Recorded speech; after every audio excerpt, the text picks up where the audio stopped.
Vous ici ne pourra dire que deux choses. Un cadeau. Waouh, waouh, waouh. Ok, il y a une très très bonne nouvelle.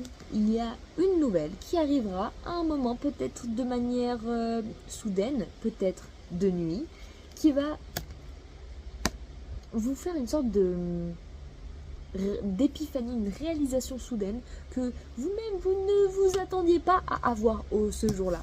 Pas forcément aujourd'hui, mais le jour où vous allez recevoir cette information, cette nouvelle. Ça peut être aujourd'hui, ça peut être même s'il faut, vous avez reçu l'information il y a 20 secondes, mais vous ne le savez pas encore.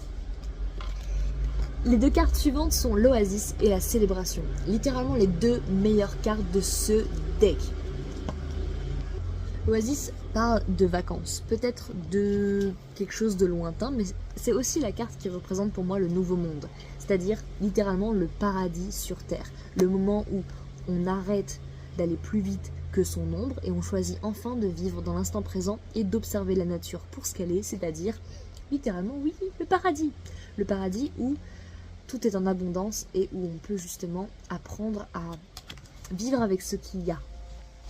Et l'autre carte, c'est la célébration. Littéralement, la carte qui te dit « Hé, regarde tout ce que tu as, célèbre-toi, célèbre cela, célèbre la nouvelle, célèbre la mauvaise nouvelle, célèbre même ton cerveau qui te permet d'analyser toutes ces informations que l'expérience de vie te demande d'assimiler. » Ok, désolée, c'était une phrase longue qui n'a même pas de fin. Et la raison pour laquelle cette carte, ce tirage est intéressant, c'est que c'est une confirmation pour quelqu'un qui a un rêve, qui espère que quelque chose se passe. Peut-être même que vous avez eu l'information ou que vous aurez une confirmation à travers une œuvre d'art, une série, un film, une chanson, une poésie, un mime. Quoi qu'il en soit, faites attention, essayez d'être attentif aux signes des plumes ou alors des palmiers ou alors des bougies. Quoi qu'il en soit, tout ce que vous désirez peut être à vous, il n'y a pas de souci.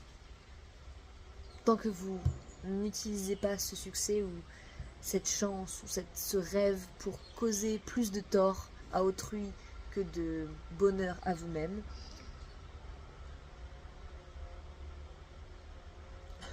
la formulation est catastrophique, excusez-moi, mais pour reprendre l'un des principes Wicca, tant que ça ne blesse personne, fais ce que tu veux.